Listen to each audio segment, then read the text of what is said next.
வணக்கம். தெய்வ வாக்கு டிவி, தெய்வ வாக்கு ஆன்மீக ஊடகம் சார்பாக உலக ஆன்மீக அன்பர்களையும் நண்பர்களையும் சந்திப்பதில் பெருமகிழ்ச்சி கொள்கிறோம்.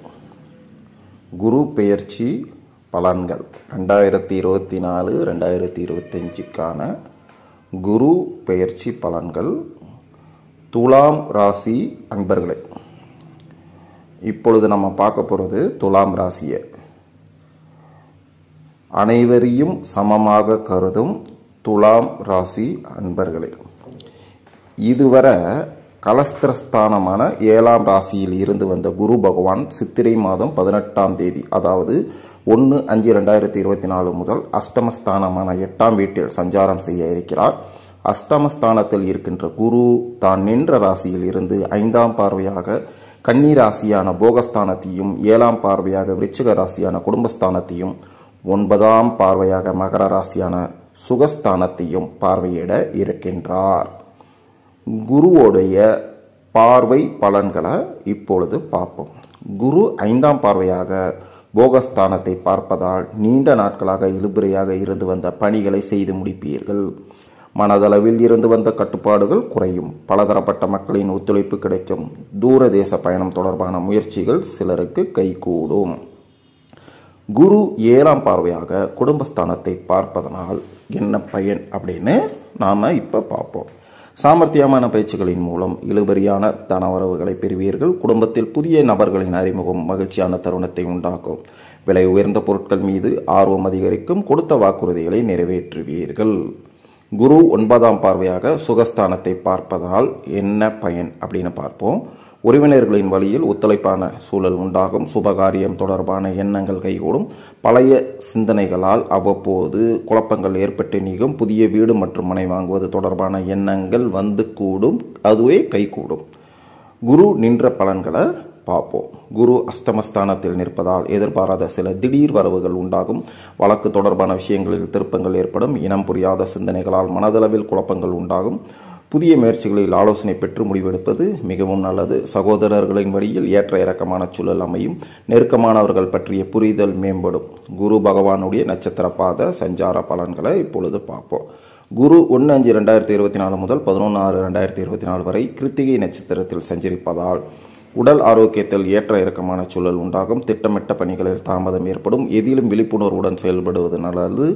கொடுக்கல் வாங்கலில் சூழ்நிலை அறிந்து முடிவெடுக்கவும். குரு 12/6/2024 முதல் 18/8/2024 வரை மற்றும் 12/2/2025 முதல் 4/4/2025 வரை ரோகிணி நட்சத்திரத்தில் சஞ்சரிப்பதால் வியாபார பணிகளில் அலைச்சல்கள் ஏற்படும். உறவினர்களிடத்தில் அனுசரித்து நடந்து கொள்ளவும். உத்தியோகத்தில் எதிர்பாராத சில இடமாற்றங்கள் தடுமாற்றம் ஏற்படும். பேச்சுக்களில் நிதானத்தை கடைபிடிக்கும். குரு 19/8/2024 முதல் 14/10/2024 வரை மற்றும் 5/4/2025 முதல் 10/5/2025 வரை மிருகஸ்ரீஷ நட்சத்திரத்தில் சஞ்சரிப்பதால் தங்களது குடும்ப உறுப்பினர்களிடத்தில் நிதானத்தை கடைபிடிக்கவும். எதிர்பாராத சில செலவுகளால் கையிருப்புகள் குறையும். கூட்டாளிகளின் வழியில் அலைச்சல்கள் ஏற்படும். போட்டி தேர்வுகளில் எதிர்பார்த்த முடிவுகள் தாமதமாகத்தான் வந்து சேரும். குருவோட வக்கரகால சஞ்சார பலன்களை இப்போது பார்ப்போம். குரு 15/10/2024 முதல் 11/2/2025 வரை வக்ர சஞ்சாரம், அதாவது நெருக்கடியான சூழல் படிப்படியாக குறையும். தடைப்பட்ட பணிகளை மேற்கொள்வதற்கு சாதகமான சூழல் உண்டாகும். மற்றவர்களின் தனிப்பட்ட விஷயங்களில் தலையிடுவதை தயவு செஞ்சு தவிர்க்கவும். மனதளவில் புதுவிதமான பக்குவம் தெளிவும் ஏற்படும். குரு பயிற்சியால் உண்டாகும் பொதுவான பலன்களை பார்ப்போம். பெண்களுக்கு என்னென்னு இப்பொழுது பார்ப்போம். பெண்களுக்கு தனவரவுகளில் இருந்து வந்த நெருக்கடி அனைத்தும் குறையும். குடும்பத்தில் மகிழ்ச்சியான சூழல் அமையும். உங்கள் கருத்துக்களுக்கு உண்டான மதிப்பு கிடைக்கும். உடல் ஆரோக்கிய பிரச்சனைகள் கட்டுப்பாட்டுக்குள் வரும். புதிய வாகனம் வாங்குவது தொடர்பான எண்ணங்கள் கைகூடும், அதுவே வந்து சேரும். ஆன்மீகம் தொடர்பான பயணங்களை மேற்கொள்வதற்கான சூழல் நிச்சயமாக உங்களுக்கு சாதகமாக அமையும். மாணவர்களுக்கான பயன்களை இப்போது பார்ப்போம். மாணவர்களுக்கு கல்வியில் புதிய வாய்ப்புகள் கிடைக்கும். பாடங்களில் இருந்து வந்த குழப்பங்கள் விலகும். மறதி தொடர்பான பிரச்சனைகளுக்கு தீர்வு ஏற்படும். தாய் வழியில் சரியான வழிகாட்டுதல்கள் மூலம் மாற்றம் உண்டாகும். கலை சார்ந்த கல்வியில் தனிப்பட்ட ஈர்ப்புகள் உண்டாகும். உத்தியோகஸ்தர்களுக்கான பலன்களை இப்பொழுது பார்ப்போம். உத்தியோகத்தில் ஒரு விதமான ஆர்வமின்மை உண்டாகும். சில பணிகளில் மற்றவர்களை நம்பி இருக்காமல் நீங்களே செய்து முடிப்பது நல்லது. சில விஷயங்களில் அனுபவ அறிவை பயன்படுத்துவது மேன்மையை உண்டாக்கும். உடன் இருப்பவர்களின் ஒத்துழைப்பு குறைவாகவே கிடைக்கும். மற்றவர்களின் செயல்பாடுகளால் மனதில் ஒரு விதமான குழப்பமும் தடுமாற்றமும் நிச்சயம் ஏற்படும். வியாபாரிகளுக்கான பயன்களை இப்போது பார்ப்போம். வியாபார பணிகளில் முயற்சிக்கேற்ப முன்னேற்றம் உண்டாகும். உடன் பிறந்தவர்கள் ஆதரவாக இருப்பார்கள். தகவல் தொடர்பான சாதனங்களின் மூலம் புதிய ஆதாயம் அடைவீர்கள். சில நுட்பமான விஷயங்களை புரிந்து கொள்வீர்கள். கூட்டாளிகளின் வழியில் ஆதரவுகள் மேம்படும். வியாபார அபிவிருத்திக்கான உதவிகள் சிலருக்கு சாதகமாகவும் அமையும். கலைஞர்களுக்கான பயன்களை இப்போது பார்ப்போம். கலை சார்ந்த துறைகளில் இருப்பவர்களுக்கு தனவரவுகளில் இருந்து வந்த தாமதங்கள் நிச்சயமாக குறையக்கூடிய வாய்ப்புகள் இருக்கு. பேச்சு வன்மையால் காரிய அனுகூலம் உண்டாகும். பயணங்களின் மூலம் எதிர்பார்ப்புகள் நிறைவேறும். வித்தியாசமான செயல்பாடுகளின் மூலம் பலரின் கவனத்தை ஈர்ப்பீர்கள். நிச்சயம் பல ரூபத்தில் பிரபலமாடக்கூடிய வாய்ப்புகள் உங்கள் கண் முன்னே வந்து நிற்கும்.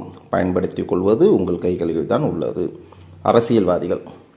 அரசியல்வாதிகளுக்கான பயன்களை இப்போ பார்ப்போம். அரசியல்வாதிகளுக்கு திறமைகளை வெளிப்படுத்த வாய்ப்புகள் கிடைக்கும். போட்டிகளை சாமர்த்தியமாகவும் வெற்றி கொள்வீர்கள். உடனே இருப்பவர்களின் எண்ணங்களை புரிந்து கொண்டு அதற்கு தகுந்த விதத்தில் சூழ்நிலைகளை உருவாக்கி கொள்வீர்கள். நண்பர்களின் வழியில் அனுகூலமான வாய்ப்புகள் நிச்சயம் ஏற்படும். பொதுவான நன்மைகளை இப்போது பார்ப்போம். குரு பெயர்ச்சியால் பேச்சுக்களின் மூலம் உறவினர்களின் ஒத்துழைப்பையும் புதிய அனுபவ அறிவால் முன்னேற்றத்துவதற்கான வாய்ப்புகளை உருவாக்குவீர்கள். கவனம் எதெல்லாம் கவனத்தில் இருக்கணும்னு பார்ப்போம். நடைபெற இருக்கின்ற குரு பெயர்ச்சியால் உடன் பிறப்புகளிடம் விட்டு கொடுத்து செல்வதும் விவேகமான அணுகுமுறைகளை மேற்கொள்வதும் நல்ல மாற்றத்தை ஏற்படுத்தும். ஸோ அதனால் அந்த இடத்துல பிடிவாதம்லாம் வேண்டாம். சரியா? வழிபாடு நீங்கள் எந்த தெய்வத்தை வழிபடலாம் பொதுவாக எல்லாருமே அப்படிங்கிறத இப்போ பார்ப்போம். வெள்ளிக்கிழமை தோறும் ஐயனாரை வழிபாடு செய்து வர நெருக்கடியாக இருந்து வந்த சில பிரச்சனைகள் விலகும். உங்கள் பக்கத்தில் இருக்கிற ஐயனார் கோயிலுக்கு சென்று செவ்வாய்க்கிழமை தோறும் ஐயனாரை வழிபாடு செய்யுங்க. உங்கள் பிரச்சனைகள் நிச்சயம் விலகும். சரியா?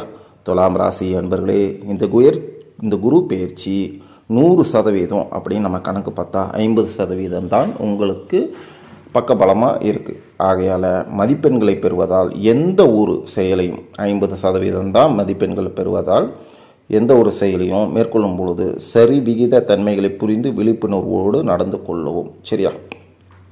நீங்கள் கான்ஃபிடெண்ட்டாக இருந்தாலும் அதில் ஒரு அவேர்னஸ் வேணும். ஓகேவா?